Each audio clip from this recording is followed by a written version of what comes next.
हरिः ॐ आनन्दम्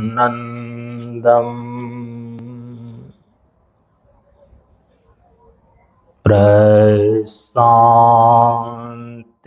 जीवन दर्शनम् नमो नारायण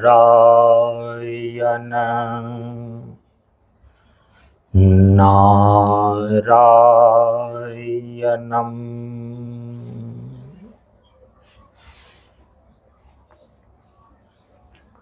सनातन धर्म के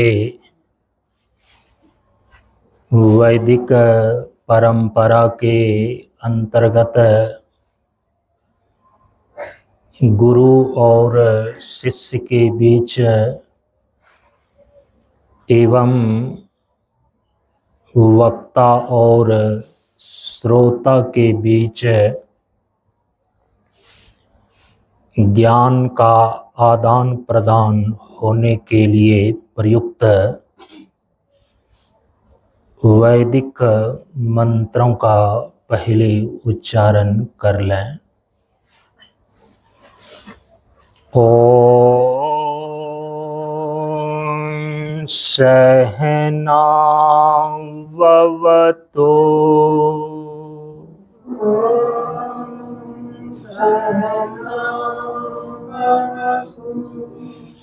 सहनौ भुनक्तु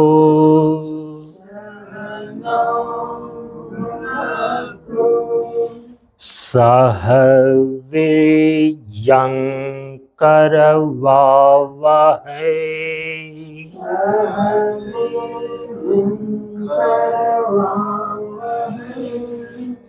तेजस्विनावधीतमस्तु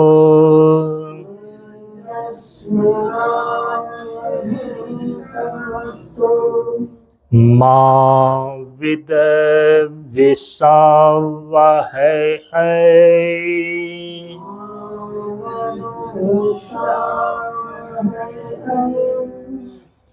ओम शांति शांति शांति।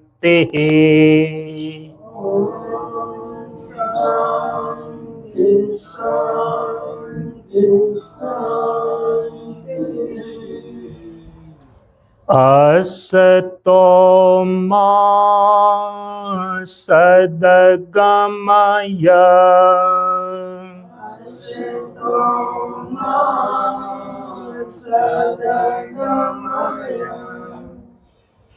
तमसो मा ज्योतिर्गमय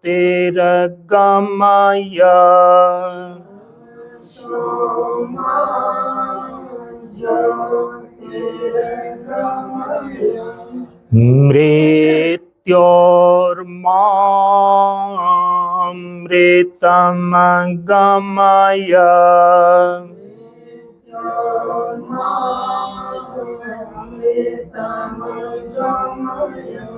ओम शांति शांति शांति।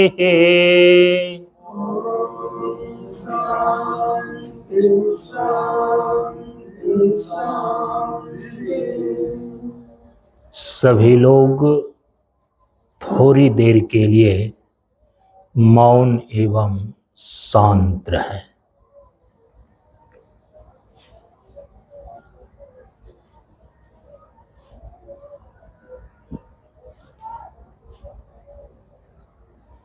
नमो नारायण।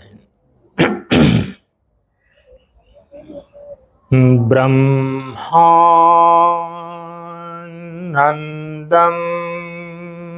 परम सुखदं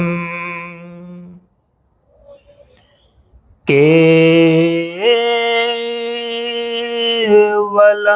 ज्ञानमूर्तिम् द्वन्द्वातीतं गगन सदृशम तत्त्वमस्यादि लक्ष्यम् एकं नित्यं विमलमचलम्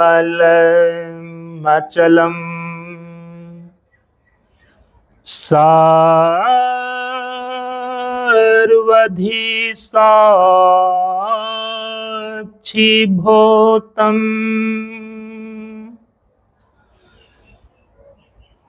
भावातीतं त्रिगुणरहितं सद्गुरुं तं नमामि।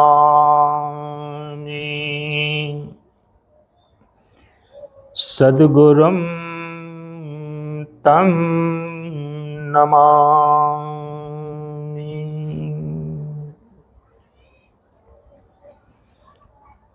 श्री गुरु चरण स्पर्श अनुभूति।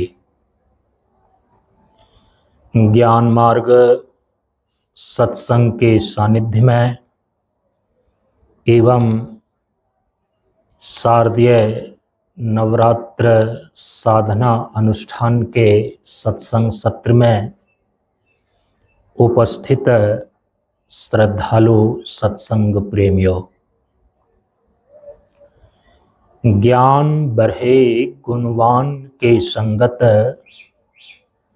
ध्यान बढ़े तपस्वी संग किन्हो, बुद्धि विवेक विचार बढ़े संत सन्यासी सुसज्जन तिन्हो। इसलिए ज्ञानी बेधय ज्ञान से, व्याधा बेधय तीर, सद्गुरु बेधय शब्द से भींगे सकल शरीर। प्रेमियों, हम सभी लोग कालयुक्त संवत्सर सन 2025 ईस्वी के शारदीय नवरात्र साधना अनुष्ठान के आज 8वें दिन के सत्संग में उपस्थित हैं। इस बार के इस अनुष्ठान के सत्संग सत्र में हम सभी लोग शक्ति तत्व के संदर्भ में विचार कर रहे हैं। शक्ति तत्व पर विचार करने में प्रवेश हेतु सर्वप्रथम आदि शक्ति भगवती जगदम्बा के मंगलाचरण का उच्चारण कर लें। ओम सर्वमंगल मंगल्ये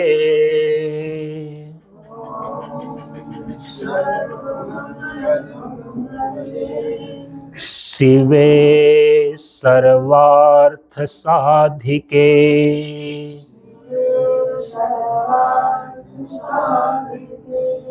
शरण्ये त्र्यंबके गौरी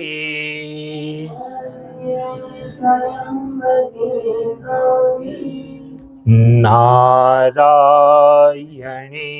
नमोस्तुते।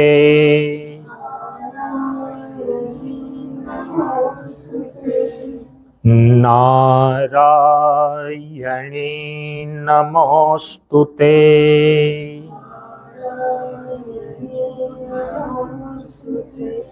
ओम सर्वस्वरूपे सर्वेशे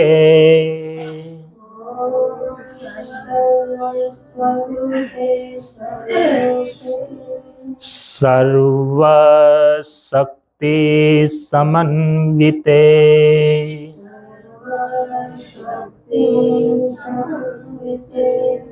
भयभ्यस्त्राहि नो देवी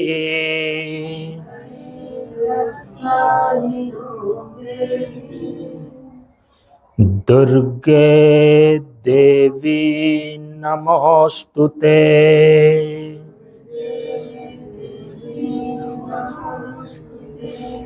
दुर्गे देवी नमोस्तुते।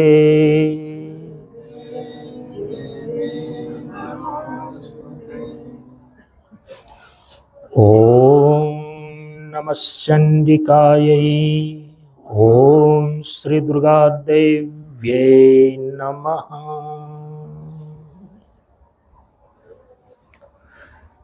ओम।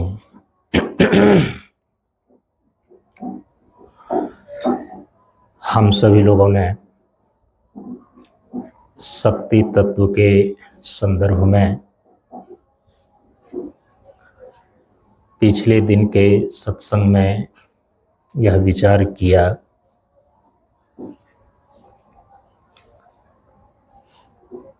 छह वैदिक दर्शनों में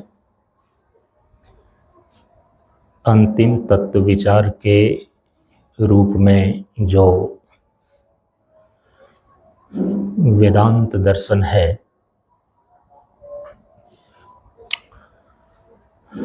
वेदांत दर्शन के अनुसार से एक अद्वितीय चेतन ब्रह्म पर अधिष्ठित त्रिगुणात्मिका मूल प्रकृति व माया ही आदि शक्ति भगवती जगदम्बा कहलाती हैं। चेतन अधिष्ठित प्रकृति आदि शक्ति जगदम्बा कही जाती है वेदांत दर्शन की दृष्टि से। कल हम सभी लोग विचार कर रहे थे जगदम्बा शब्द पर।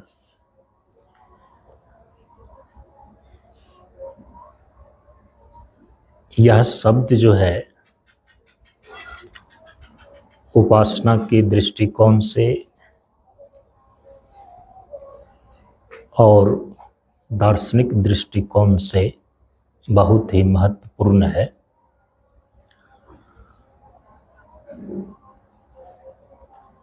कल जहाँ पर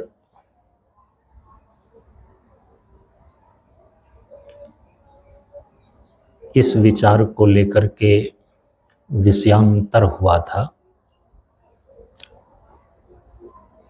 तो वहाँ से इस विचार को आज हम आगे बढ़ा रहे हैं।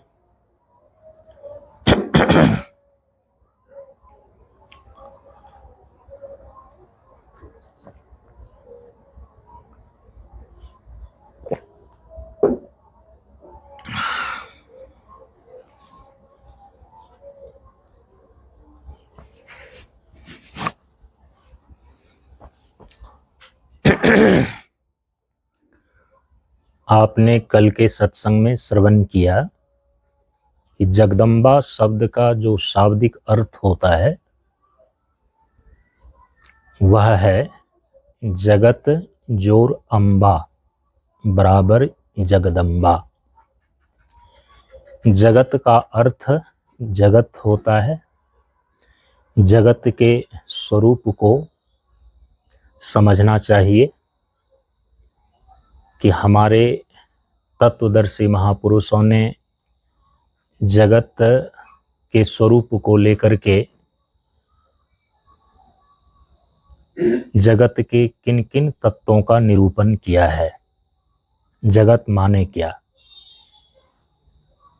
कल जगत के तत्वों पर ही विचार करने में हम सभी लोग विषयांतर हो गए थे प्रसंगावशात। तो जगत जोर अम्बा बराबर जगदम्बा होता है। अम्बा शब्द का अर्थ होता है माँ। माँ अर्थात जननी। जननी माने जन्म देने वाली। तो जगदम्बा शब्द का अर्थ हो जाता है जगत को जन्म देने वाली, जिससे जगत की उत्पत्ति होती है। जो जगत को जन्म देने वाली माँ है, जननी है, हम उसको बोलते हैं जगदम्बा। इसीलिए जगदम्बा शब्द का जो पर्यायवाची शब्द है उसको बोलते हैं जगत जननी। नाम सुना है आपने ना, जगत जननी। जगत जननी माने क्या? जैसे किसी बालक को जब कोई स्त्री जन्म देती है तो वो उस बालक की जननी कहलाती है, माँ कहलाती है। जन्म देने वाली होने के कारण से उसको बोलते हैं संस्कृत में जननी। वाल्मीकि रामायण में आया ना, जननी जन्मभूमिश्च स्वर्गादपि गरीयसी। भगवान श्री राम का वचन है वाल्मीकि रामायण में, जननी जन्मभूमिश्च स्वर्गादपि गरीयसी। जननी जन्म देने वाली माँ और जन्मभूमि, जिस भूमि पर जन्म लिया है, ये दोनों ही स्वर्गादपि गरीयसी, स्वर्ग से भी बढ़कर के है। तो जननी का अर्थ हो गया जन्म देने वाली। तो एक पुत्र को जन्म दिया तो एक पुत्र की जननी कहलाती है।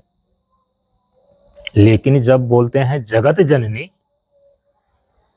तो इसका अर्थ हो गया कि संपूर्ण जगत को जो जन्म देती है वो कहलाती है जगत जननी।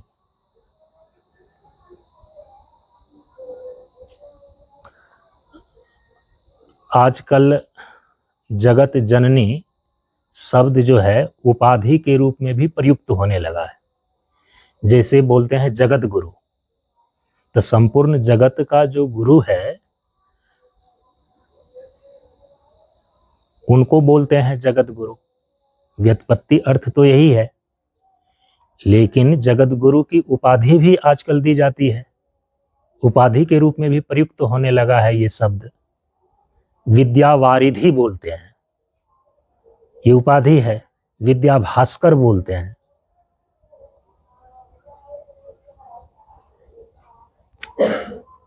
अद्वैत वेदांत अर्थात ज्ञान मार्ग, इसके एक बहुत बड़े आचार्य हुए जिसका नाम परम पूज्य गुरुदेव ने अपने उपदेश में लिया। उनका नाम है पंडित वाचस्पति मिश्र। बहुत बड़े उद्भट विद्वान हुए जिन्होंने अद्वैत विचारधारा को लेकर के भगवान आदि शंकराचार्य जी के द्वारा जो लिखा गया शारीरक भाष्य है उस पर उन्होंने एक प्रौढ़ टीका की रचना किया जिसका नाम है भामती टीका। हम लोग उपदेश में दोहराते हैं ना, वाचस्पति भामती है और भामती वाचस्पति। तो आचार्य वाचस्पति मिश्र जी के द्वारा जो शांकर भाष्य पर, शारीरक भाष्य पर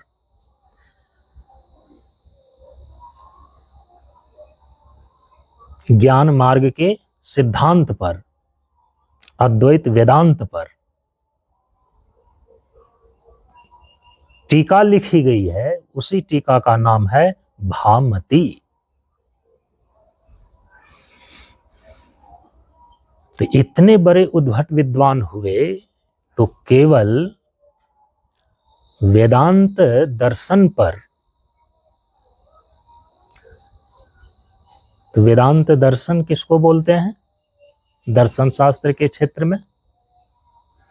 छह वैदिक दर्शन में जो छठा दर्शन है वो वेदांत दर्शन है। और वेदांत दर्शन किनके द्वारा प्रणीत है? भगवान वेदव्यास महर्षि बादरायण के द्वारा।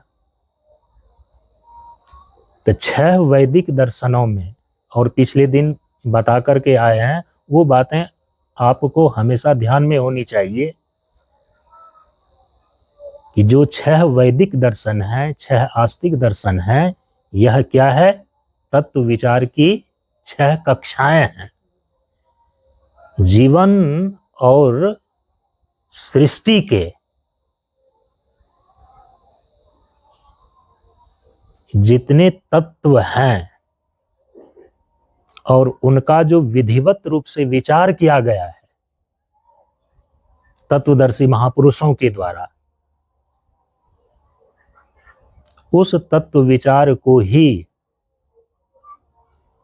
वैदिक षड दर्शन बोलते हैं। वैदिक षड दर्शनों में जो सबसे अंतिम छठा दर्शन है वो है वेदांत दर्शन। वेदांत दर्शन के प्रणेता भगवान वेदव्यास महर्षि बादरायण हैं। तो इन्होंने जो सूत्र लिखा है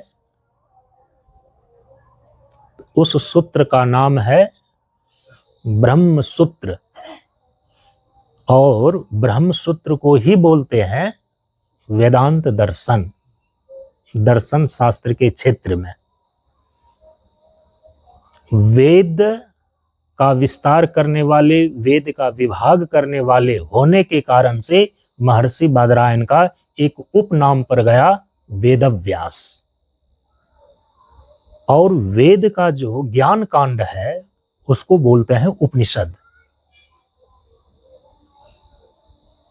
भगवान वेदव्यास ने ही वेद का जब विभाग किया तो पठन पाठन की दृष्टि से और प्रचार प्रसार की दृष्टि से कुल 1180 शाखाएं उन्होंने बनाई, और प्रत्येक शाखाओं में कर्मकांड, उपासना कांड और ज्ञान कांड को नियोजित किया। पूरे आर्यावर्त में 1180 शाखाओं का पठन पाठन करके मनुष्य अपने जीवन के चारों पुरुषार्थों की सिद्धि कर ले। काम पुरुषार्थ, अर्थ पुरुषार्थ, धर्म पुरुषार्थ, और अंतिम में जीवन का जो परम पुरुषार्थ है मोक्ष पुरुषार्थ। पुरुषार्थ चतुष्टय की सिद्धि कर ले अपने जीवन में। इस उद्देश्य से भगवान वेदव्यास ने वेद की जो 1180 शाखाएं बनाई, प्रत्येक शाखाओं में कर्मकांड को भी रखा, उपासना कांड को भी रखा और ज्ञान कांड को भी रखा। तो जो वेद का अंतिम शिरोभाग ज्ञान कांड है उसी को मुख्य रूप से वेदांत की संज्ञा प्राप्त होती है। तो वेद का जो अंतिम कांड ज्ञान कांड है वो है उपनिषद। तो उपनिषद की ही मुख्य रूप से वेदांत संज्ञा है, ये ध्यान में रहना चाहिए। वेदांत माने क्या? वेद का ज्ञान कांड अर्थात उपनिषद।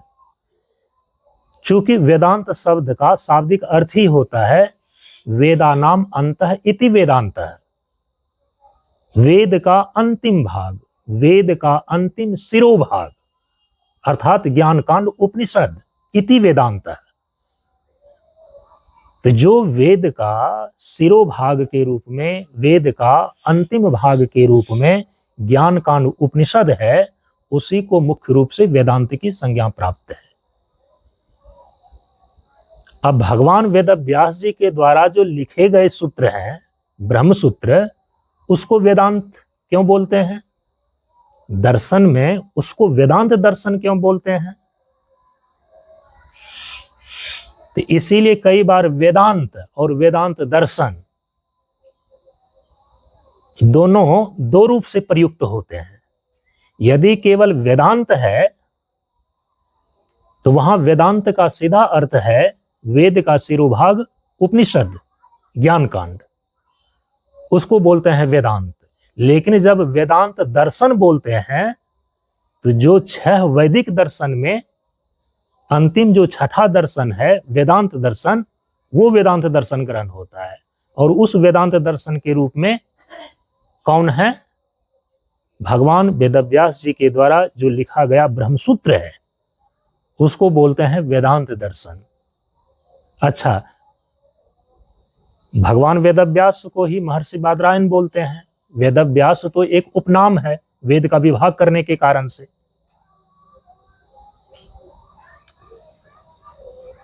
महर्षि पतंजलि जी के द्वारा जो लिखे गए सूत्र हैं उसको बोलते हैं योग सूत्र, और उसी योग सूत्र का नाम है योग दर्शन, दर्शन शास्त्र के क्षेत्र में। महर्षि कपिल के द्वारा जो लिखे गए सूत्र हैं उसको बोलते हैं सांख्य सूत्र, और उसी सांख्य सूत्र को क्या बोलते हैं? सांख्य दर्शन। क्योंकि सांख्य शब्द का प्रयोग श्रीमद् भगवद गीता में भी हुआ है।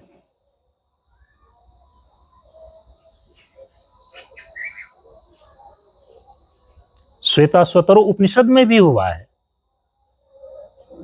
इसीलिए सांख्य शब्द का केवल अर्थ सांख्य दर्शन ही नहीं है। सांख्य का अर्थ होता है सम्यक ख्यानम इति सांख्यम, जहां सम्यक प्रकार से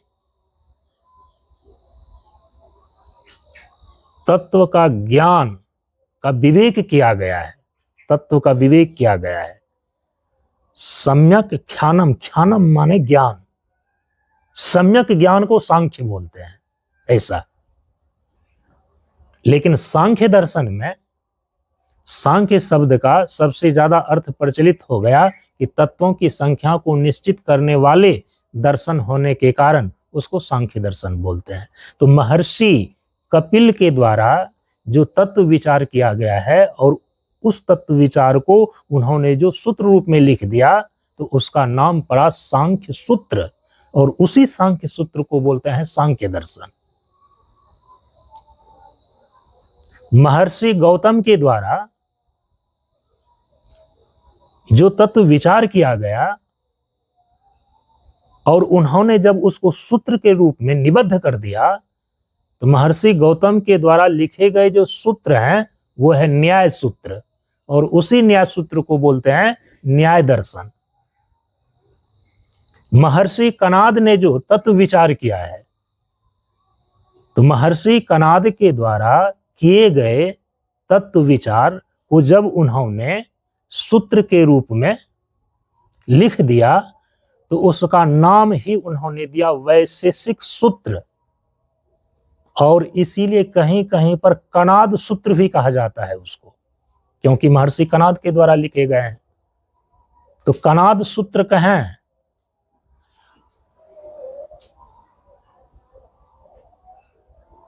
या वैशेषिक सूत्र कहें तो उसी का नाम है वैशेषिक दर्शन। कहीं कहीं पर आपको वैशेषिक दर्शन को लेकर के या कनाद सूत्र को लेकर के पढ़ने को मिल जाएगा आलुक्य दर्शन।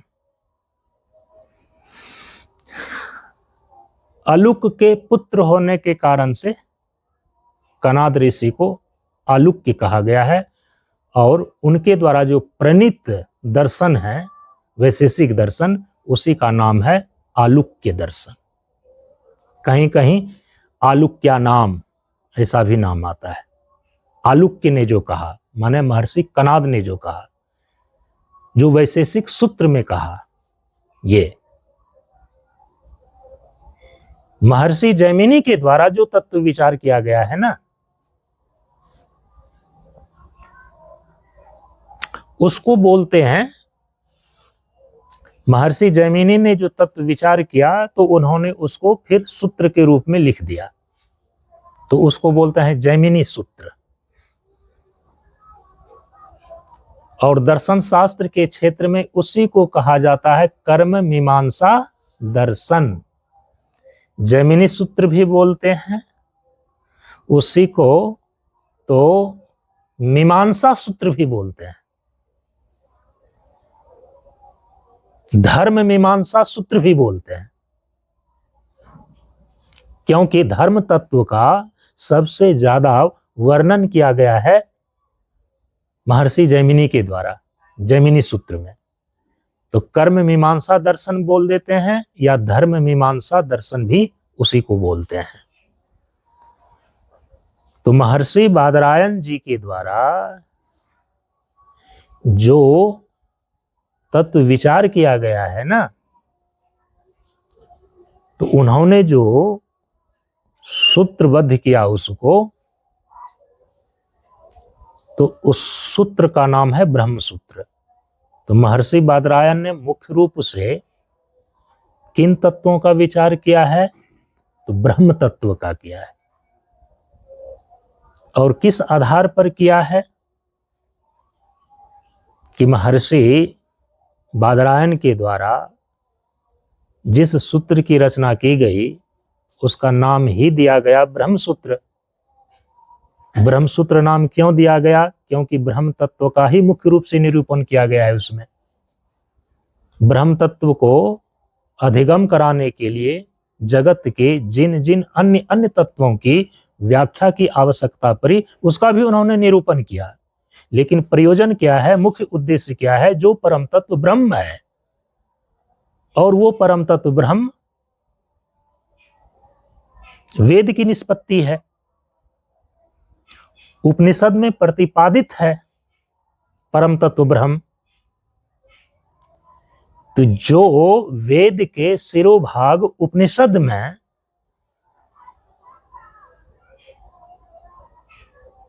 परम तत्व के रूप में ब्रह्म प्रतिपादित है, उसी का मुख्य रूप से प्रतिपादन,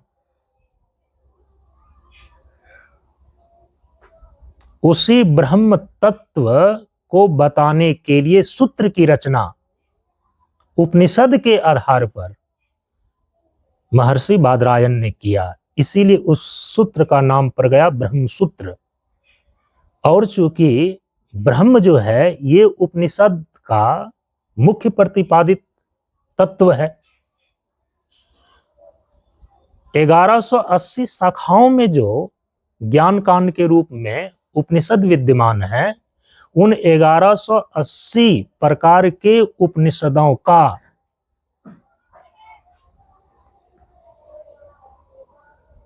सार सर्वस्व के रूप में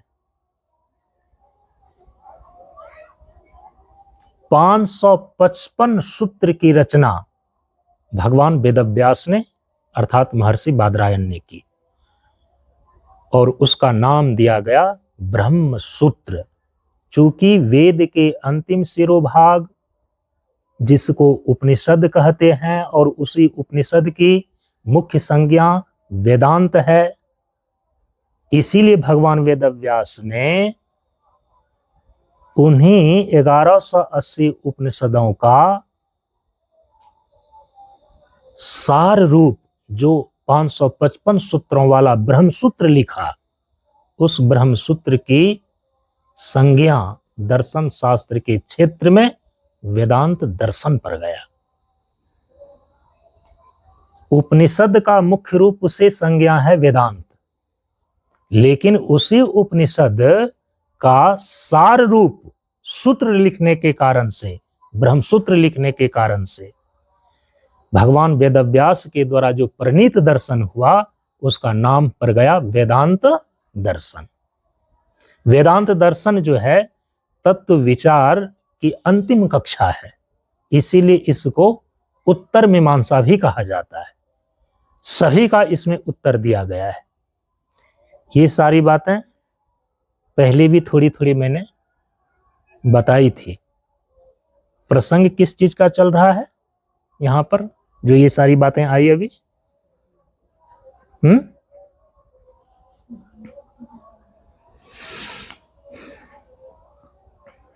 भांति पर, वाचस्पति की भांति पर।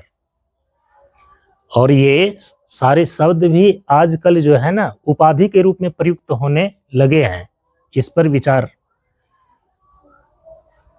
चल रहा था कि जो भगवान वेदव्यास जी के द्वारा 1180 शाखाओं में फैले हुए उपनिषद, उनको सूत्र के रूप में सूत्रबद्ध किया ब्रह्मसूत्र के रूप में, और उसी ब्रह्मसूत्र पर अद्वैत परक, जिसमें ब्रह्म और आत्मा का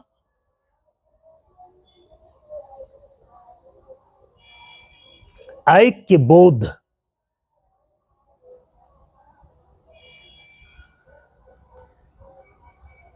प्रतिपादित किया गया है, ऐसे अद्वैत परक भाष्य की रचना भगवान आदि शंकराचार्य जी के द्वारा किया गया। भगवान वेदव्यास जी के द्वारा जो लिखे गए ब्रह्मसूत्र हैं, अर्थात वेदांत दर्शन के सूत्र हैं, उसी पर अद्वैत परक भाष्य लिखा किन्होंने? भगवान आदि शंकराचार्य जी ने। अब शंकराचार्य ये भी अब एक पद बन गया है, एक उपाधि बन गया है, इसी पर तो विचार चल रहा है।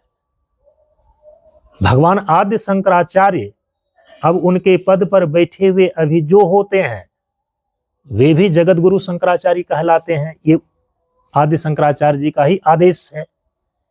जैसे प्रधानमंत्री एक पद है और उस प्रधानमंत्री के पद पर बैठे हुए आज जो भी होते हैं उनको प्रधानमंत्री ही कहा जाता है।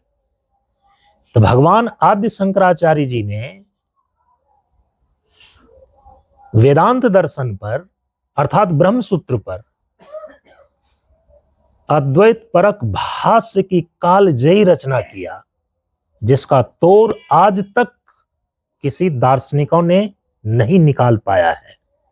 इसीलिए उसको बोलते हैं कालजयी भाष्य। इसीलिए भगवत पाद आदि शंकराचार्य जी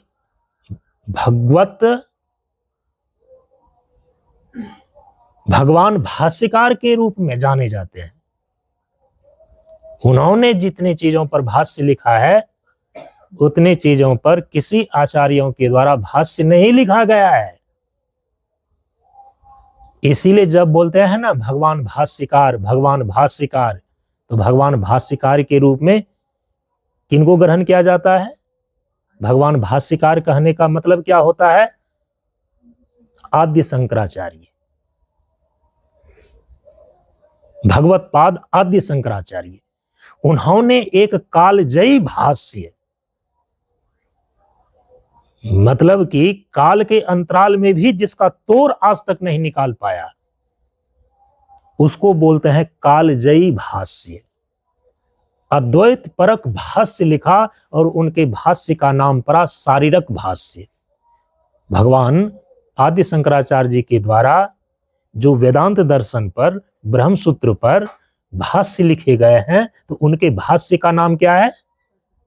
शारीरक भाष्य। और आचार्यों ने भी, यहां तक कि भगवान आदि शंकराचार्य जी के पहले भी ब्रह्मसूत्र पर, क्योंकि ब्रह्मसूत्र की रचना तो महर्षि बादरायण के द्वारा, वेदव्यास जी के द्वारा हुआ है, बहुत पहले ही हो चुका था। बहुत बाद में जो है, लगभग जो है कि 3000 साल बाद, यदि भगवान वेदव्यास जी के द्वारा लिखा गया महाभारत के काल में ब्रह्मसूत्र को यदि माना जाए, क्योंकि द्वापर के अंत में भगवान वेदव्यास का तिरोधान हो गया है, तो महाभारत के काल तक में भगवान वेदव्यास का सशरीर वर्णन पढ़ने को मिलता है। तो अभी द्वापर के व्यतीत हुए और कलयुग के प्रवेश हुए 5000 साल हुए हैं, 5000 और कुछ वर्ष। यदि सही ढंग से देखा जाए, ये जो यूनिवर्सिटी में या स्कूल और कॉलेज में इतिहास पढ़ाए जाते हैं और उसमें जो भगवान आदि शंकराचार्य के जन्म का निर्धारण किया गया है उसके आधार पर नहीं, बल्कि भगवान आदि शंकराचार्य जी के द्वारा जो भारत में सनातन धर्म के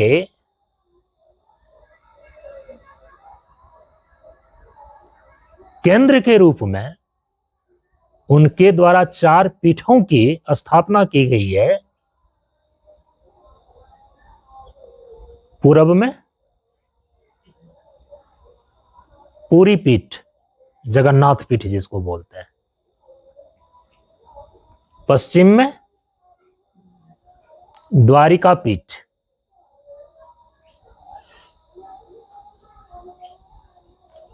उत्तर भारत में ज्योतिष पीठ और दक्षिण भारत में श्रृंगेरी पीठ। भगवान आदि शंकराचार्य जी ने सनातन धर्म की स्थापना करके उसका केंद्र 4 पीठ के रूप में स्थापित किया और उन 4 पीठों में जो गुरु परंपरा है, जो आचार्यों की परंपरा है, भगवान आदि शंकराचार्य जी के समय से आज तक, उस काल गणना के अनुसार से भगवान आदि शंकराचार्य का आविर्भाव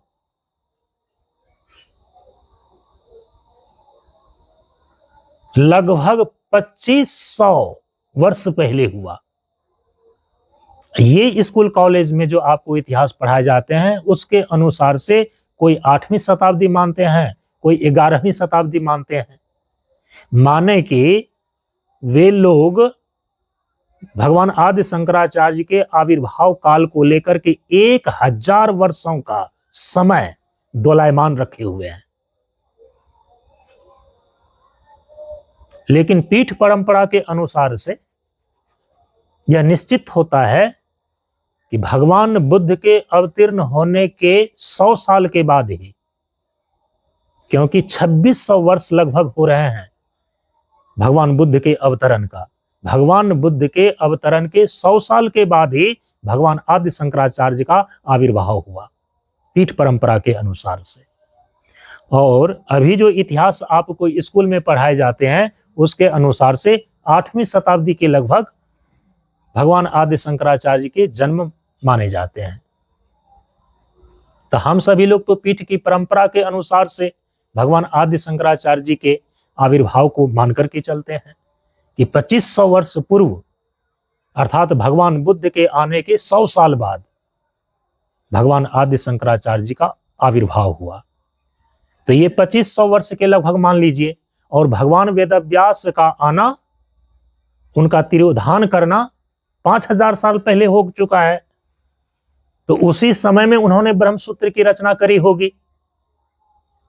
तो भगवान वेदव्यास जी के ब्रह्मसूत्र रचना करने के 2500 साल बाद, 1-2 साल की बात नहीं है, 2500 साल बाद, लगभग 2500 साल बाद भगवान आदि शंकराचार्य जी का आविर्भाव हुआ है। तब उन्होंने उस ब्रह्मसूत्र पर अद्वैत परक्य भाष्य की रचना किया और उसका नाम पड़ा शारीरक भाष्य। तो भगवान आदि शंकराचार्य के पहले भी उन 2500 वर्षों के भीतर कई प्रकार के पूर्ववर्ती आचार्य हो गए हैं, इतिहास से पता चलता है। तो उन्होंने भी ब्रह्मसूत्र पर भाष्य लिखे हैं। ऐसा नहीं है कि भगवान आदि शंकराचार्य जी ने ही सबसे पहले ब्रह्मसूत्र पर भाष्य लिखा। भगवान आदि शंकराचार्य के पूर्ववर्ती आचार्यों ने भी कुछ उसमें नाम प्रसिद्ध हैं, उन्होंने भी ब्रह्मसूत्र पर भाष्य लिखे हैं। लेकिन आज प्रायः वो लुप्त हो चुके हैं या उनकी उतनी प्रसिद्धि नहीं हो सकी, या कहें कि उनकी प्रसिद्धि धीरे धीरे तब समाप्त हो गई जब भगवान आदि शंकराचार्य के द्वारा ब्रह्मसूत्र पर इतने बड़े प्रांजल और गंभीर भाषा में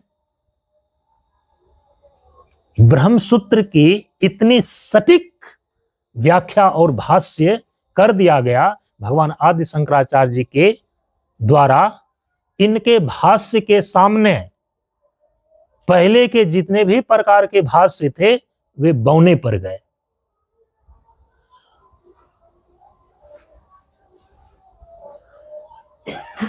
इसीलिए अब देखिए, अब ये तो मुख्य रूप से जो वेदांत के विद्यार्थी हैं, जो बिल्कुल अपने जीवन में निवृत्ति मार्ग को अपना करके जीवन के परम पुरुषार्थ मोक्ष के लिए ही जीवन का अर्पण कर दिया है, कहें कि वो परिव्राजक है, वो भिक्षुक के भाव में है, या यदि कोई व्यक्ति प्रवृत्ति मार्ग में भी गृहस्थ जीवन जी रहा है, लेकिन वो सत्संग सुनते सुनते बहुत काल करिए सत्संगा तब होई भव भ्रम भंगा, जिनका भव भ्रम भंग हो गया है, जिनका विवेक जागृत हो गया है, या कहें कि जो वेदांत का अधिकारी बन गया है। वेदांत का अधिकारी बनने का मतलब क्या होता है? वेदांत माने मुख्य रूप से उपनिषद, और उस उपनिषद में जो ब्रह्म ज्ञान दिया गया है, उस ब्रह्म ज्ञान का अधिकारी बनना। और ब्रह्म ज्ञान का अधिकारी बनने का माने वेदांत का अधिकारी बनने का अभिप्राय होता है साधन चतुष्टय से संपन्न हो जाना। और साधन चतुष्टय के अंदर 4 चीजें आती है, आप लोग कई बार सुन चुके हैं, जिसमें सबसे पहला है विवेक, दूसरा है वैराग्य, तीसरा है सट आदि सट संपत्ति, और चौथी चीज है मुमुक्षुता, मुमुक्षुत्व। ये 4 चीजें जिसके अंदर आ गई है, उनको माना जाता है वेदांत का अधिकारी, ब्रह्म विद्या का अधिकारी। अब हो सकता है कि निवृत्ति मार्ग के रूप में, निवृत्ति मार्ग के नाम पर कोई साधु बन गया है, साधु बन करके वो भ्रमण भी कर रहा है, लेकिन ब्रह्म विद्या से उसको प्रेम ही नहीं है। वो किसी प्रकार से ऐसे ही विचरण करके अपने समय को व्यतीत कर रहा है। ठीक है, साधु की वृत्ति है, लेकिन ब्रह्म विद्या में प्रवृत्ति नहीं है ना। तो उपनिषद का मुख्य अर्थ तो, मुख्य लक्ष्य तो ब्रह्म विद्या में चरितार्थ होता है। इसीलिए कहा कि ये चारों प्रकार के साधन जिसके अंदर है, चाहे आपके जीवन जीने की शैली प्रवृत्ति मार्ग में रह करके गृहस्थ वाली हो, चाहे निवृत्ति मार्ग में आकर के साधक और संत वाली हो, लेकिन जिसके अंतःकरण में ये चारों प्रकार के साधन प्रतिष्ठित हो गए हैं, जिनके अंदर ये चारों प्रकार की योग्यताएं आ गई हैं, विवेक, वैराग्य, समाधि सट संपत्ति और मुमुक्षा, तो वो वेदांत के अधिकारी हैं, वे ब्रह्म विद्या के अधिकारी हैं। ये सारी चीजें तो मुख्य रूप से ऐसे साधकों के लिए, ऐसे मुमुक्षुओं के लिए, ऐसे अधिकारियों के लिए है। इसलिए हम इसको आम सत्संग की संज्ञा नहीं दे सकते। ये तो समझिए कि वेदांत की स्वाध्याय कक्षा हो गई, हम उस प्रकार से विचार कर रहे हैं। क्योंकि आज 35 सालों से ये मंच स्तरीय सत्संग का कार्यक्रम, ये प्रवचन स्वाध्याय का कार्यक्रम चल रहा है। अब यदि सत्संग और प्रवचन के नाम पर अब भी 25 सालों के बाद भी हम वही कहानी किस्से की बात करते रह जाएं, तो फिर ये जो तत्व विचार की उच्च कक्षा है, इस पर विचार कब हो सकेगा? हाँ, निश्चित है, जब कथा और कहानियां होती हैं, तो जो बहुत पहले मंच स्तरीय कार्यक्रमों को देख चुका है, लोगों ने देखी है कि भीड़ तो इतनी होती थी कि सड़कें जाम हो जाती थी। परम पूज्य गुरुदेव ने कहा कि मैदानी भाग में जहां की सर सपाटा जमीन होता है, समतल जमीन होता है, वहां दौड़ने वाले की संख्या इतनी अधिक होती है कि ट्रैफिक जाम हो जाते हैं। इतने लोग दौड़ते हैं वहां पर, इतने लोग वहां पर चलते हैं, चलने वाले उस जगह पर उपलब्ध होते हैं कि एक बहुत बड़ी भीड़ की जाम लग जाती है, ट्रैफिक जाम हो जाता है। लेकिन जैसे जैसे ऊंचाई पर चढ़ते हैं ना, हिमालय की चोटी पर पहुंचने वाले लोग तो हाथ की अंगुलियों पर गिने चुने हैं। इसीलिए जैसे जैसे हम ऊंचाई में चलते हैं ना, ऊंचाई पर चढ़ते हैं ना, तो ऊंचाई पर चढ़ने वाले लोगों की संख्या कम होती जाती है। और एवरेस्ट की चोटी पर कितने लोग पहुंच पाए हैं अभी तक? पूरी दुनिया में मात्र 10-15 लोग एवरेस्ट की चोटी पर पहुंच पाए हैं। और यहां पर शहरों में, सड़कों पर इतनी बड़ी भीड़ है लोगों की चलने की, ट्रैफिक जाम होने पर ओवरब्रिज बनाए जा रहे हैं। आपने कभी देखा है? अभी तो 1 तल्ला 2 तल्ला तक आपने ओवरब्रिज देखा हुआ है। ओवरब्रिज भी 10-10 तल्ले के हैं। एक तल्ले में गाड़ियां जा रही है, फिर दूसरे तल्ले में भी गाड़ियां जा रही है, तीसरे तल्ले में, तीसरी मंजिल पर भी गाड़ियां जा रही है। बड़े बड़े महानगरों में जाकर के आप देखिए, 5 तल्ले का ओवरब्रिज तो मैंने मुंबई में जाकर के देखा। अब सोचिए, लेकिन जब हिमालय जाते हैं तो जाकर के देखिए कैसे वह वीरान होने लगता है। हिमालय का क्षेत्र शुरू होता है हरिद्वार से, इसीलिए उसको बोलते हैं हरि का द्वार। हिमालय का जो प्रवेश द्वार है ना, वो हरिद्वार ऋषिकेश से। जैसे जैसे आप हिमालय की ओर ऊंचाई पर चढ़ते जाएंगे, आप लोगों की संख्या कम होती हुई आपको दिखाई देगी। और हिमालय के ऐसे दुर्गम क्षेत्र हैं जहां पर आज भी सरकार जाने की सुविधा नहीं बना सकी है, और वहीं पर उस दुर्गम क्षेत्र में ही बड़े बड़े संत, महर्षि लोग आज भी अज्ञातवास कर रहे हैं। और हिमालय के उसी दुर्गम क्षेत्र में अज्ञातवास करने वाले महापुरुषों की श्रेणी में ही हमारे पूज्य गुरुदेव अभी हैं। लोग पूछते हैं मेरे से कि बाबा कहां पर है, तो बोले कि बाबा के कथना अनुसार से बाबा तो हिमालय में है। अच्छा, हिमालय का क्षेत्र तो बहुत बड़ा है, बाबा के कथना अनुसार से ही हिमालय के जिस क्षेत्र में है, ऋषिकेश से लेकर के उत्तरकाशी की ओर क्षेत्र निश्चित हो गया ना।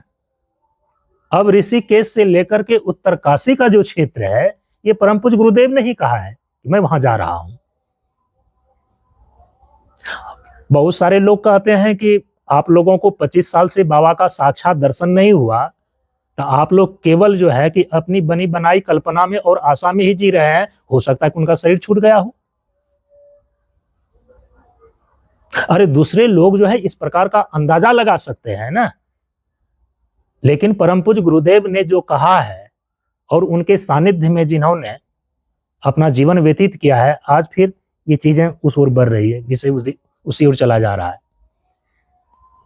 लेकिन परम पूज्य गुरुदेव ने जो लिख करके दिया है, और अभी भी सशरीर उपस्थित रहने का जो बीच बीच में वो संकेत दे जाते हैं, ये कल्पना का विषय कहां रह जाता है, झूठी आशा का विषय कहां रह जाती है।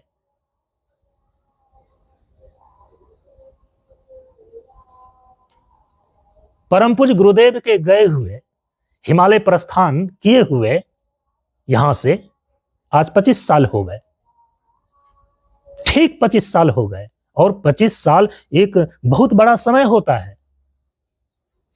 जब 100 साल के शताब्दी होते हैं ना, उसी शताब्दी का 1/4वां हिस्सा है ये।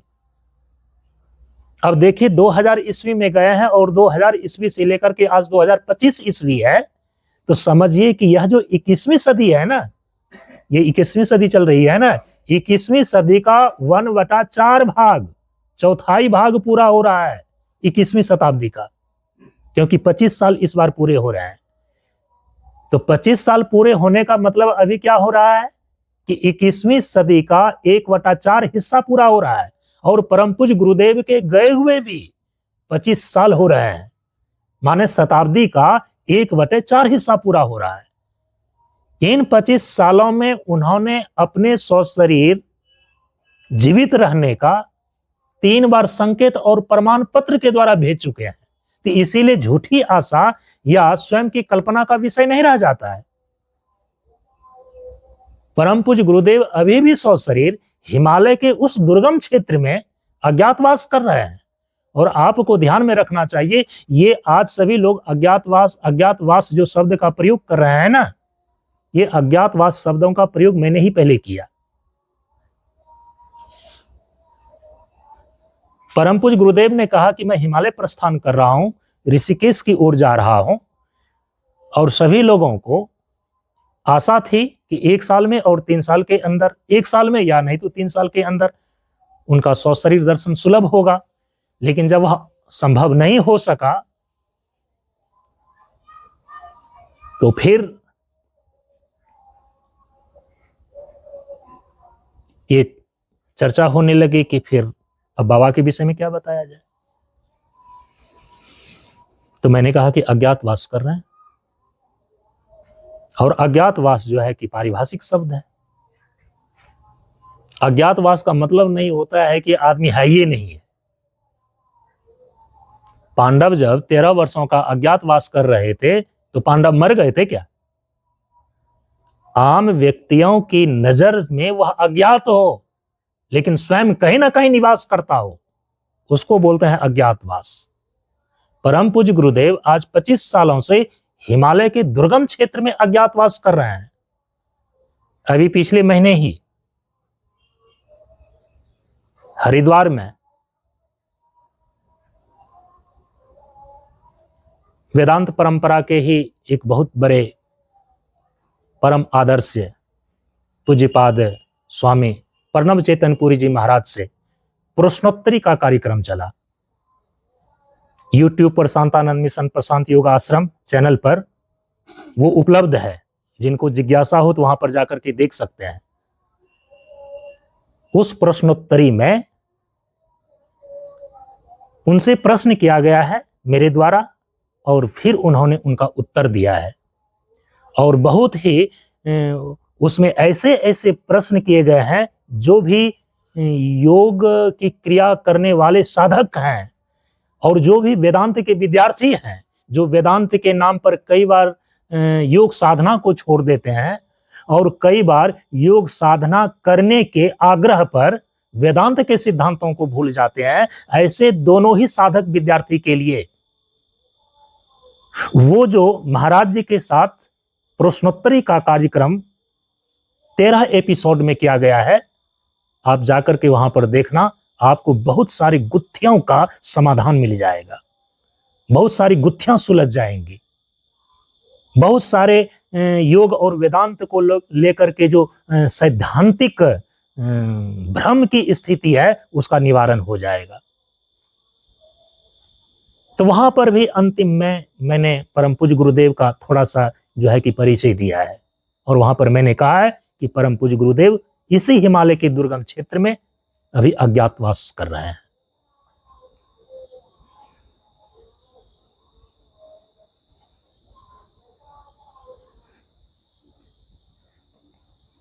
कौन पहुंचेगा वहां तक?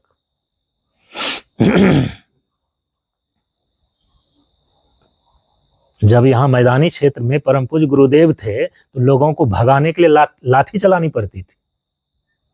इतनी भीड़, लाखों की भीड़। और यदि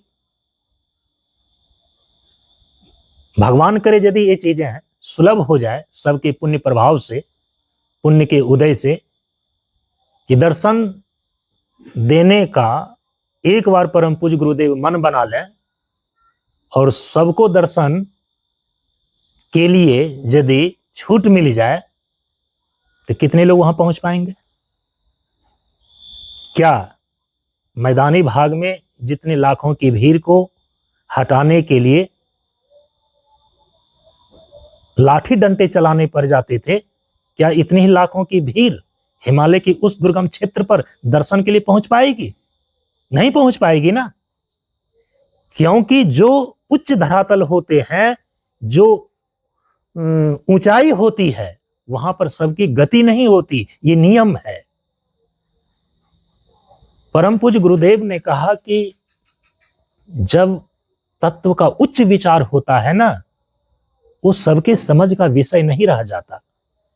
जिन्होंने धीरे धीरे तत्व विचार के श्रवण का और तत्व विचार को ग्रहण करने का अभ्यास बनाया है, केवल और केवल वही व्यक्ति छट करके रह जाते हैं।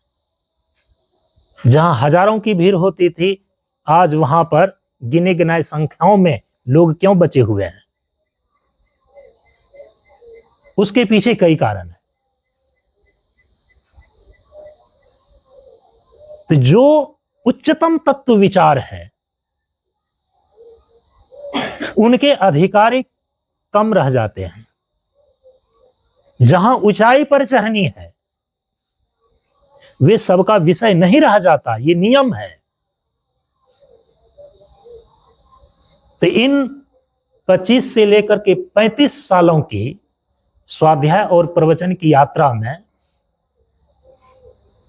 हजारों की भीड़ में सत्संग प्रवचन करके और उस समय श्रोताओं को जीवन के व्यवहारिक रूप में साधना के कौन कौन से सूत्र उनको मिलने चाहिए, प्रवचन के माध्यम से और प्रशिक्षण के माध्यम से दिया गया। लेकिन जीवन व्यवहार के जो व्यवहारिक साधना के सूत्र हैं, उसका तो लक्ष्य है परमार्थ सिद्धि ना। और परमार्थ सिद्धि, परमार्थ तत्व में प्रवेश पाने का तो केवल व्यवहारिक साधना के सूत्र रास्ता खोल देता है, द्वार खोल देता है। व्यवहार की शुद्धि से परमार्थ की सिद्धि का रास्ता खुलता है, स्वतः परमार्थ सिद्ध नहीं हो जाता। परमार्थ को सिद्ध करने वाले जो तत्व विचार हैं, परम तत्व के विचार हैं, उसके अधिकारी बनने पड़ते हैं। याद रखिएगा, पहले हम धर्म के अधिकारी बनते हैं, जिसमें हम सदाचार का पालन करते हैं। सत्संग नित अरु ध्यान नित रहिए, करत संलग्न हो वे विचार, चोरी नशा हिंसा झूठ तजना चाहिए। महर्षि में ही परमहंस जी महाराज ने ये सदाचार के मूल स्वरूप बतलाए कि जब कोई व्यक्ति अपने जीवन में 5 महापापों से अपने को अलग रखता है और फिर वह आचरण करता है, तब उसको बोलते हैं सदाचार। और वे 5 महापाप कौन कौन है? वे विचार, चोरी, नशा, हिंसा और झूठ। इसको हम बोलते हैं सदाचार का पालन। परम पूज्य गुरुदेव ने सदाचार के 5 सूत्र बतलाए हैं, कई बार बता चुका हूं। खान पान में सात्विकता, रहन सहन में स्वच्छता, आचार विचार में शुद्धता, चाल चलन में सभ्यता और बोलचाल में सत्यता वो मधुरता।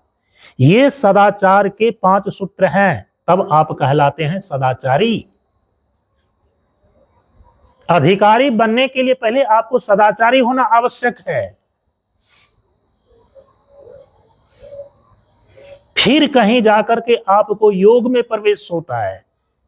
सत्संग नित अरु ध्यान नित, तब आप सत्संग के अधिकारी होते हैं, तब आप ध्यान अर्थात योग की क्रियाओं को करने का अधिकारी बनते हैं। कब? जब आप सदाचार के जो 5 सूत्र हैं, उसके द्वारा आप अपने जीवन का आचरण निर्मित करते हैं, आचरण अपनाते हैं। तो सदाचारी बनकर के सबसे पहले योग का अधिकारी बनना पड़ता है। जब योग का अधिकारी बनकर के योग की क्रियाओं को करते करते आपके अंदर इंद्रिय संयम, प्राण संयम, मन संयम की स्थिति आती है, अब उस एकाग्रता की स्थिति में आप तत्व विचार को श्रवण करने के अधिकारी बनते हैं। इसीलिए कहा कि उससे आगे जो परमार्थ तत्व की सिद्धि के लिए परम तत्व का विचार किया जाता है, एक तो उसके अधिकारी कम रह जाते हैं, और उसका अधिकारी बनने के लिए साधन चतुष्टय से संपन्न होना चाहिए। और साधन चतुष्टय के अंदर कौन कौन चीजें आती है? सबसे पहला है विवेक। इसीलिए तो वह विवेक जो हमारे बुद्धि में किसी भी चीज को पृथक करके उसको अलग अलग करके यथार्थ स्वरूप को समझने की क्षमता है, उसको बोलते हैं विवेक। वो विवेक का सामर्थ्य आता कैसे है? पहले सदाचार का पालन करके उसने योग की क्रियाओं का अभ्यास किया है।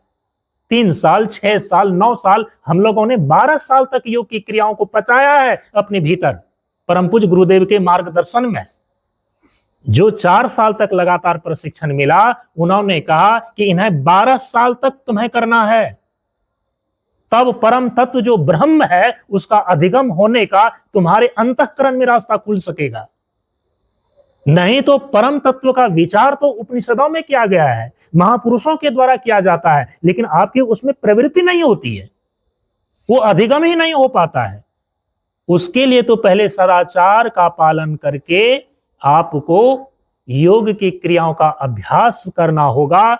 और योग की क्रिया का अभ्यास करते करते करते करते देखिए, योग सूत्र में उसकी फलश्रुति बताई गई है। कहा कि विवेक ख्याते है, विवेक की ख्याति प्राप्त होती है। परम पूज्य गुरुदेव ने इसलिए तत्व गुण वंदना के अंदर स्पष्ट रूप से यह निर्देश कर दिया। क्या निर्देश किया? कि त्याग विवेक अभेद रहे। कब? जब आपन जीवन साधन किन्हो। साधना का अभ्यास करने से विवेक जागृत होता है। सत्संगति में विवेक जागृत होता है, क्योंकि रामचरितमानस में गोस्वामी तुलसीदास जी महाराज लिखते हैं कि बिनु सत्संग विवेक न होई। यहां प्रतिदिन प्रवचन करने के पहले उद्बोधन में कहा जाता है कि ज्ञान बढ़े गुणवान के संगत, ध्यान बढ़े तपस्वी संग किन्नो, बुद्धि विवेक विचार बढ़े। कैसे? संत सन्यासी सुसज्जन तिन्नो। तो बिनु सत्संग विवेक न हुई। साधना का अनुष्ठान करें तो आप में प्रज्ञा शक्ति प्रकाशित होगी।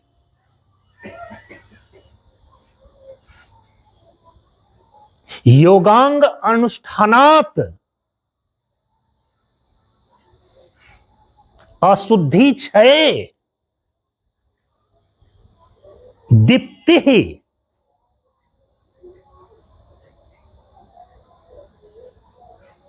विवेक ख्याते हैं। योग के अंगों का निष्ठापूर्वक अनुष्ठान करने से उनके अंतःकरण में विवेक की ख्याति उद्दीप्त होती है।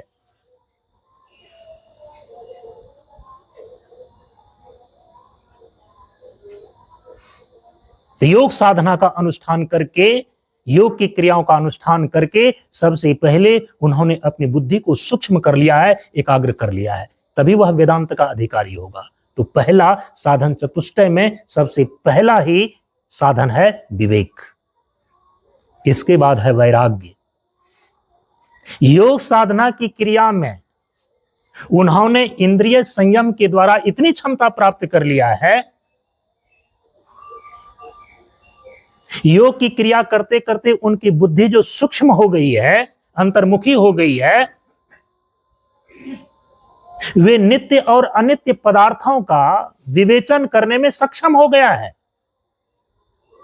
इस कारण से संसार का जो अनित्य विषय है उसके प्रति अनमनस्कता और जीवन का जो अमृत तत्व है उसके प्रति प्रेम, इसको बोलते हैं वैराग्य। अनित्य संसार के विषयों के प्रति अनमनस्कता, उदासीनता, लेकिन जो जीवन का अमृत तत्व है उसके प्रति प्रेम, उसके प्रति लगाव, उसके प्रति खिंचाव चित्त का होना, तब हम उस अवस्था को बोलते हैं वैराग्य। ये स्थिति भी योग साधना की क्रिया करते करते विषयों का विषयों से इंद्रियों का संयम करते करते साधक को प्राप्त होता है। वेदांत का विद्यार्थी होना, जहां तत्व का विचार ही मुख्य रूप से किया जाता है, उसका अधिकारी होना, उसके लिए तो साधन चतुष्टय संपन्न होना पड़ेगा। और वो साधन चतुष्टय संपन्न की जो क्षमता आई है ना, ऐसे नहीं आई है उसके अंदर।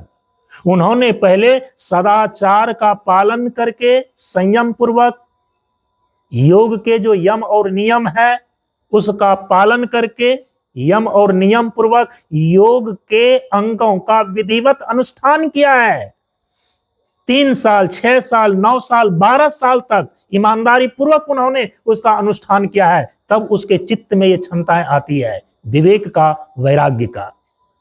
साधन चतुष्टय संपन्न का मतलब ये होता है कि पूर्व के साधनों को उन्होंने करके उसका जो परिणाम आना चाहिए उसको प्राप्त कर लिया है। तब वह वेदांत का अधिकारी बनेगा, तब वह तत्व विचार में प्रवेश करेगा।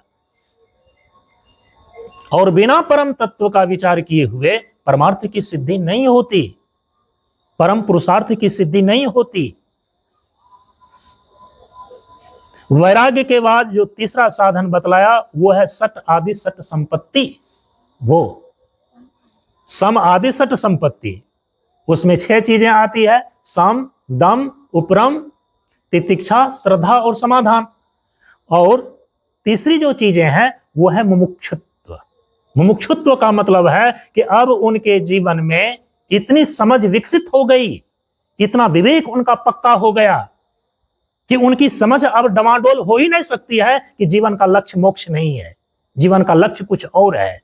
इस प्रकार का भ्रम उसके अंदर नहीं रह जाता, वह लक्ष्यनिष्ठ हो जाता है कि मनुष्य जीवन का एकमात्र उद्देश्य जीवन के परम पुरुषार्थ मोक्ष को सिद्ध करना है। और इसी मोक्ष को प्राप्त करने के लिए हमें जीवन को चाहे जिस रूप में व्यवस्थित करना होगा हम व्यवस्थित करेंगे। इसको बोलते हैं मुमुक्षा, मोक्ष पाने की तीव्र इच्छा। अब जिसने अपने भीतर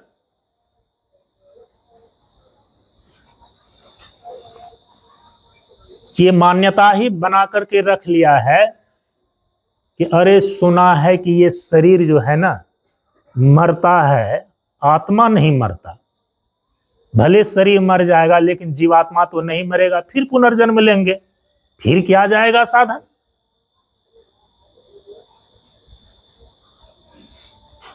इसीलिए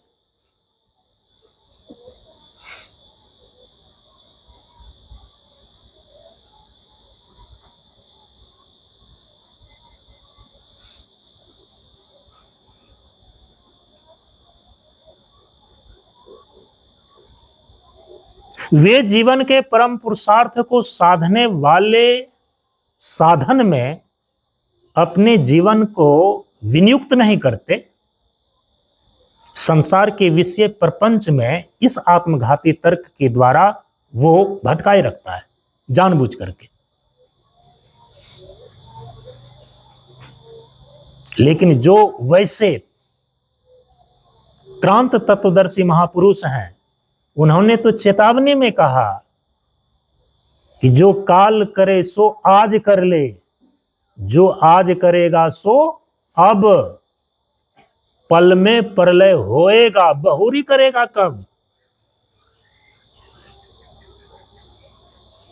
लेकिन जो ऐसे परमादि व्यक्ति होते हैं आत्मघाती तर्क वाले कि शरीर मरेगा, जीवात्मा तो अमर है, फिर पुनर्जन्म लेगा, फिर किया जाएगा अगले जन्म में, तो वे विषय प्रपंच में आसक्त होने के कारण से परमार्थ सिद्धि के साधन में अपने को तत्परता से तत्पर नहीं करते, विनियुक्त नहीं करते, और आत्मघाती तर्क में ठीक उलट करके क्या कहते हैं, उलट करके ये कहते हैं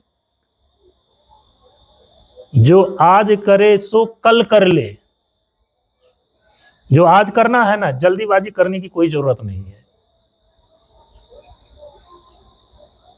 जो आज करे सो कल कर ले। जो कल करना है सो करे परसों, अरे जल्दी जल्दी करने को क्या पड़ा है, अभी जीना है बरसों। जो इस प्रकार का व्यक्ति है वो तो कभी परमार्थ के साधन में तत्पर नहीं हो सकेगा ना। वो आत्मघाती तर्क लेकर के जी रहा है, उसके अंदर कभी मुमुक्षा पैदा नहीं हो सकती। जीवन केरा बुलबुला असमानस की जात, अरे देखत ही छिप जाएगा ज्यों तारा प्रभात। ये तत्वक्रांतदर्शी महापुरुषों की दृष्टि है। वो चेतावनी में कहते हैं जीवन केरा बुलबुला, अरे ये जीवन तो उस बुलबुले की भांति है जैसे कि पानी पर बुलबुला को देखते हो ना। फिर कहा कि असमानस की जात, जैसे कि तुम घास पर पड़ी ओस की बूंद को देखते हो ना, उसी प्रकार से यह जीवन की स्थिति है। देखते देखते ही कब ये मिट जाएगा कहना कठिन है। जिनको जीवन और संसार के इस पक्ष की असारता का ध्यान हमेशा बना रहता है ना, वो अपने परमार्थ साधन के प्रति तत्पर रहता है। वो आत्मघाती तर्क नहीं प्रस्तुत करता कि जल्दी जल्दी क्या पड़ा है, जीना है अभी बरसों। जो शरीर और संसार की असारता को जानते हैं वो परमार्थ साधन के तरफ जाने के लिए तो अपने को प्रबोधित करता है कि जो कल करे सो आज कर ले, जो आज करे सो अब, चूंकि पल में प्रलय होएगा। किस समय यह जीवन चला जाएगा कहना कठिन है, किस समय श्वास रुक जाएगी कहना कठिन है। इसलिए पल में प्रलय होएगा, बहुरी करेगा कब? कल पर टालने को हम प्रमाद बोलते हैं। मुमुक्षा का मतलब है कि मोक्ष की तीव्र इच्छा का हो जाना। जीवन का जो परम पुरुषार्थ मोक्ष है उसको प्राप्त करने के लिए जो परमार्थ भूत साधन है उसको करने में वो तत्पर हो गया, लगनशील हो गया। मुमुक्षा की तीव्र इच्छा, ये साधन चतुष्टय से संपन्न विद्यार्थियों के लिए मुख्य रूप से ये विचार है जो पिछले मैं 5 सालों से अब ये विचार करना मुख्य रूप से प्रारंभ किया हूं। ये तत्व विचार है। परम पूज्य गुरुदेव का यह मंच ज्ञान मार्ग का सत्संग मंच कहलाता है और यहां पर परम पूज्य गुरुदेव ने मुख्य रूप से तत्व विचार ही किया, लेकिन उस तत्व विचार में उस तत्व का व्यवहारिक स्तर पर जो जीवन में प्रयोग है उसकी भी साधना बतलाए। और आज चूंकि शुरू में जब लोग आते हैं तो वे तो तत्व का जो परम और परमार्थ स्वरूप होता है उसको अधिगम नहीं कर सकते। उस तत्व का जो जीवन का व्यवहारिक धरातल पर साधना के सूत्र होते हैं, साधना के अभ्यास होते हैं, उसी स्तर की बातें वो समझ सकता है। तो परम पूज्य गुरुदेव ने सबसे पहले वो बातें बताई। लेकिन जैसे जैसे चूंकि 6 सप्ताह का अर्थात 42 दिनों का जो मंच स्तरीय उनका एक जगह पर सत्संग का कार्यक्रम होता था, अंतिम सप्ताह में आते आते विचारों के स्तर इतने उच्च हो जाते थे कि जो आम श्रोता है ना वह तो परम पूज्य गुरुदेव के व्यक्तित्व का कोई एक अलौकिक प्रभाव के कारण से वो खींचे रहते थे।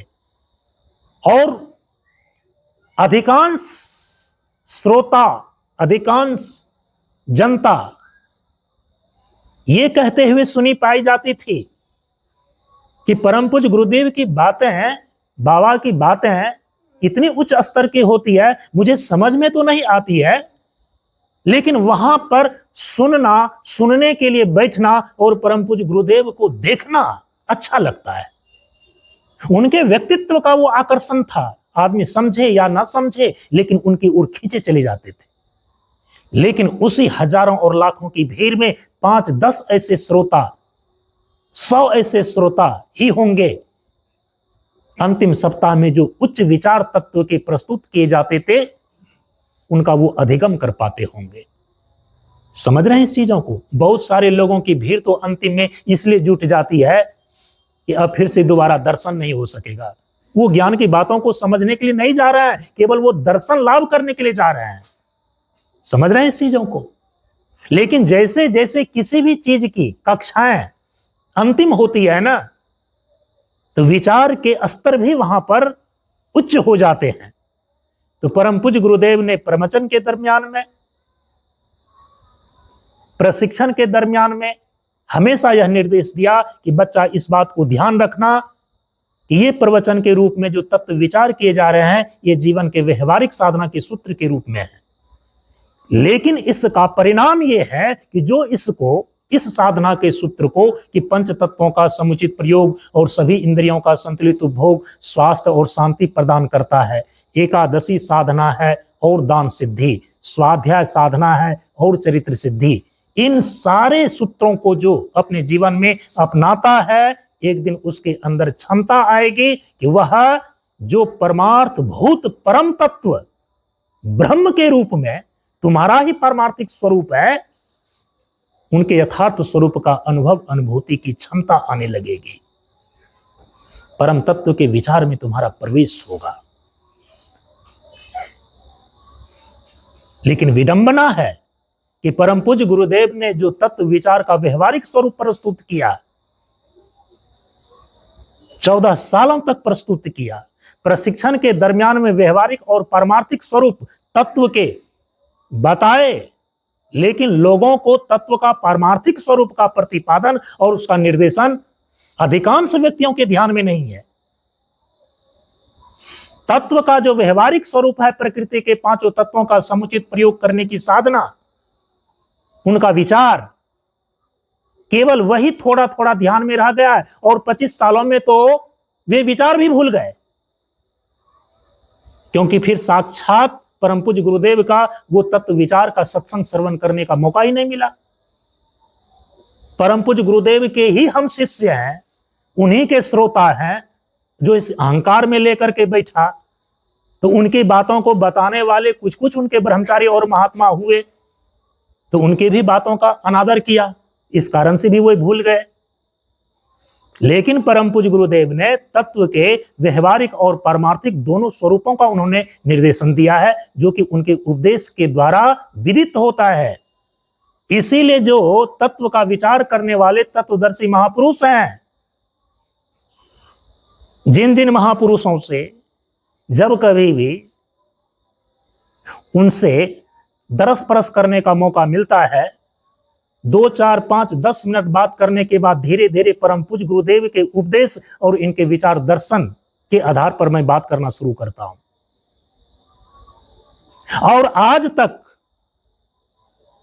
किसी भी मान्य आचार्य ने, जो अभी वर्तमान में बड़े बड़े ज्ञान मार्ग सिद्धांत के, अद्वैत वेदांत के आचार्य हैं, जो विद्यार्थियों को प्रस्थानत्रय ग्रंथ पढ़ाते हैं, अध्यापन कराते हैं, उन आचार्यों से परम पूज्य गुरुदेव के विचार दर्शन के अनुसार से, तत्व विचार के अनुसार से बात करने पर, विचार प्रस्तुत करने पर किसी भी मान्य आचार्यों ने ये नहीं कहा कि ये अशास्त्रीय बातें हैं।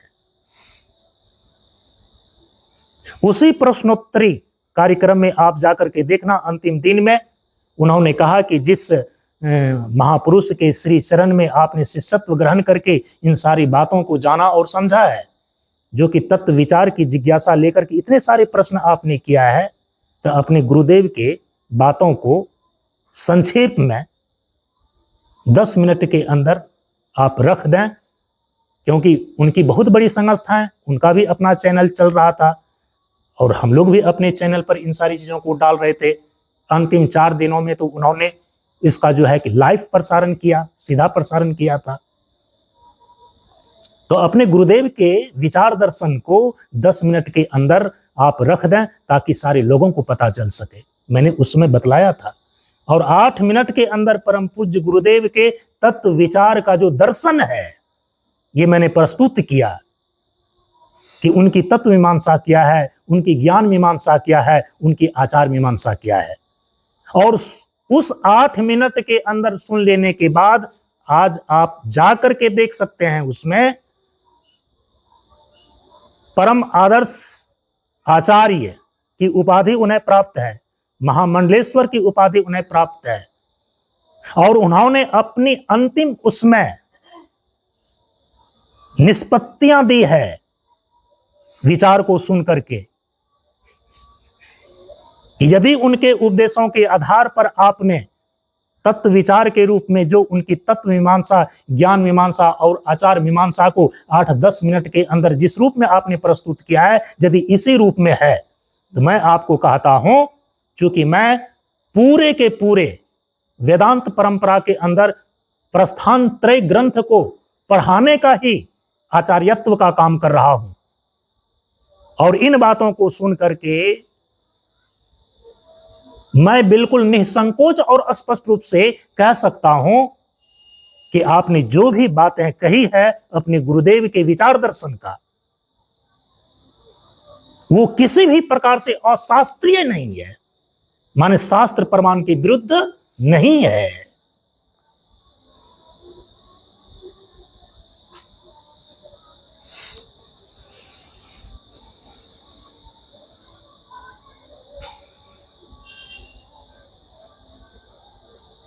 अब धीरे धीरे आप देखेंगे कि जितने भी समय बच गए हैं, कभी कभी बीच में कोई सत्संग सत्र चलता है तो उसमें प्रसंगावसात जहां व्यवहारिक साधना की सूत्र की चर्चा आएगी वो भी होएगी, लेकिन मुख्य रूप से अब यहां पर तत्व का जो पारमार्थिक स्वरूप है और उसका निश्चय जो वैदिक षड दर्शनों में तत्वदर्शी महापुरुषों के द्वारा किया गया है, उसके आधार पर परम पूज्य गुरुदेव ने जो तत्व विचार दर्शन दिए हैं उनको दिखाते हुए परमार्थ तत्व का प्रतिपादन करने का ही ये प्रवचन और स्वाध्याय का काम मुख्य रूप से आपको दिखाई पड़ेगा। मैंने कई बार आपको कहा था कि 2025 ईस्वी से कुछ परिवर्तन आपको दिखाई पड़ेंगे। ऐसे भी संस्थागत और अपने व्यक्तिगत जो कार्यक्रम की रूपरेखा है, प्रत्येक 5 वर्षों पर हम उसको परिवर्तित कर देते हैं। परिवर्तित करने का मतलब ये नहीं कि उसको छोड़ देते हैं, छोड़ करके कहीं अकेले एकांत में आराम करने लगते हैं। परिवर्तन का मतलब होता है कि उसका कुछ न कुछ प्रारूप बदल करके स्थूलता से सूक्ष्मता की ओर ले जाते हैं। तो जो आज 25 से लेकर के 35 वर्षों की इस प्रवचन और स्वाध्याय की यात्रा में तत्व का विचार व्यवहारिक स्तर पर पिछले 15 वर्षों में हुआ, पिछले इसीलिए 5 वर्षों से मुख्य रूप से वैदिक षड दर्शनों के आधार पर हम परम पूज्य गुरुदेव के विचार दर्शनों को दिखाने और समझाने का हम प्रयास कर रहे हैं। उसके लिए तो आपको फिर तत्व विचार को समझने की जो मानसिक क्षमताएं हैं और उनका जो स्तर है, ये आपको तो आगे बढ़ानी होगी। नहीं तो फिर आप भी वेदांत के श्रोता नहीं रह जाएंगे, परमार्थ तत्व के प्रतिपादन करने के क्लास के विद्यार्थी नहीं रह जाएंगे। श्रद्धा के कारण से आ जाएंगे, लेकिन ये बातें आपको समझ में नहीं आएगी। फिर भी यदि इन चीजों को सुनते सुनते श्रद्धापूर्वक श्रवण करता है तो उसके मस्तिष्क में इसका ट्रैक बनता है, इसका लीक बनता है। ठीक है। वेदांत परंपरा के सबसे उद्भट विद्वान वाचस्पति मिश्र, आचार्य वाचस्पति मिश्र, जिनका परम पूज्य गुरुदेव ने अपने उपदेश में स्थान दिया, वाचस्पति भामती है और भामती वाचस्पति। भगवान आदि शंकराचार्य जी के द्वारा जो अद्वैत परक कालजयी भाष्य लिखा गया, शारीरक भाष्य, उसी पर बहुत ही प्रौढ़ और गंभीर टीका की रचना आचार्य वाचस्पति मिश्र जी ने किया और उसी टीका का नाम है भामती। और केवल वेदांत दर्शन के ऊपर ही आचार्य वाचस्पति मिश्र जी ने अपनी लेखनी नहीं चलाई, बल्कि जो वैदिक 6 दर्शन है, वैशेषिक दर्शन, न्याय दर्शन, सांख्य दर्शन, योग दर्शन, कर्म मीमांसा दर्शन, इन सभी के सभी दर्शनों पर वाचस्पति मिश्र जी ने अपनी लेखनी चलाई है। इसीलिए विद्यावारिधि के रूप में आज वाचस्पत्यम करके, उन आचार्य के नाम पर ही वाचस्पत्यम करके और वाचस्पति इत्यादि उपाधि दी जाती है लोगों को दीक्षांत समारोह में। जो बड़े बड़े विद्वान होते हैं, छवो दर्शनों के जो विद्वान होते हैं, आज उनको वाचस्पति की उपाधि से विभूषित किया जाता है। तो उसी प्रकार से जैसे कि आज वाचस्पति केवल एक आचार्य का नाम नहीं रह गया, ये वाचस्पति शब्द जो है आज उपाधि बन गया। जैसे आदि शंकराचार्य जी ने जो अद्वैत परक कालजयी शारीरक भाष्य लिख करके समस्त दार्शनिकों के बीच मानव के ज्ञान का एक आतंक जमा दिया,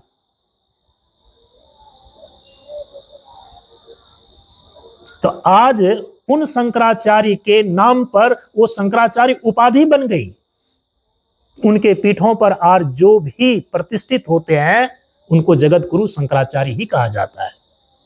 यदि जगत गुरु शब्द को आप देखें तो ये जगत गुरु शब्द भी जो जगत के गुरु हैं, योग दर्शन के सूत्रों में लिखा है कि जो सर्वज्ञ हैं, जो जगत के सभी तत्वों को सामान्य और विशेष रूप से जानता हो, ऐसे सर्वज्ञ ईश्वर को ही जगत गुरु कहा जा सकता है। लेकिन आज जगत गुरु की उपाधि तो जगत के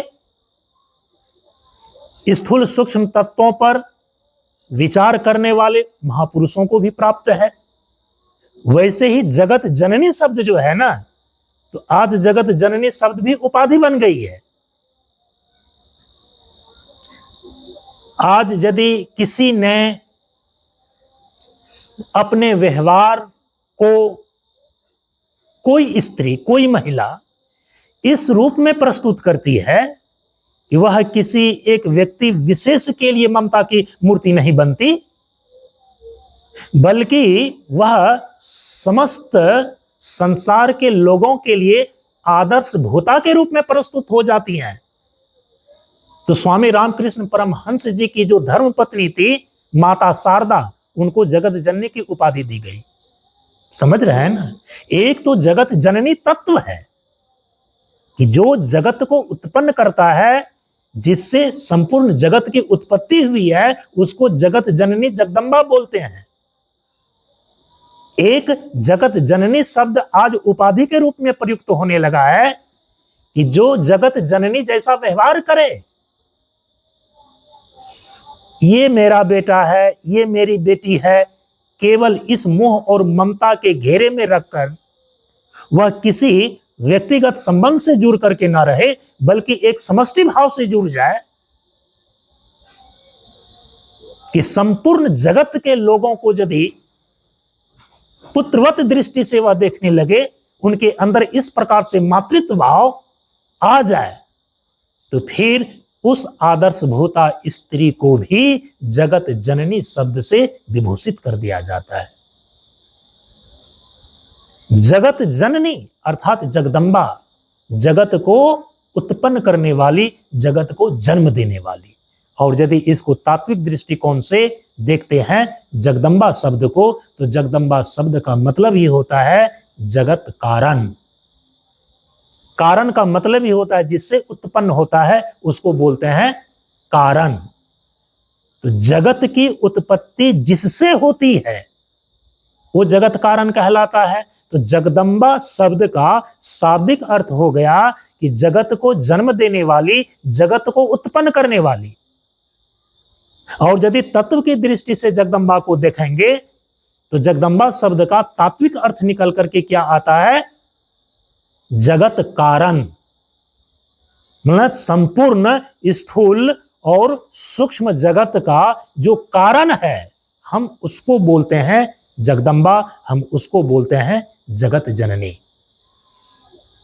अब कैसे स्थूल और सूक्ष्म भूत उनसे उत्पन्न होते हैं, वैदिक षट दर्शनों की दृष्टि में जगत के कौन से स्थूल तत्व हैं, कौन से सूक्ष्म तत्व हैं, कल यहीं से विषय का विषयांतर हुआ था, आज भी ये विषय यहीं पर रुक गया। अब 2 दिन सत्संग का ये तत्व विचार की प्रस्तुति का समय बच रहा है। मैं कोशिश करूंगा कि जो विचार जहां पर छूट गए हैं उसको पूरा करके ही फिर भगवती जगदम्बा के जो तटस्थ लक्षण हैं और स्वरूप लक्षण हैं उसका विचार करके ही विचार को विराम देंगे नवमी की तिथि तक।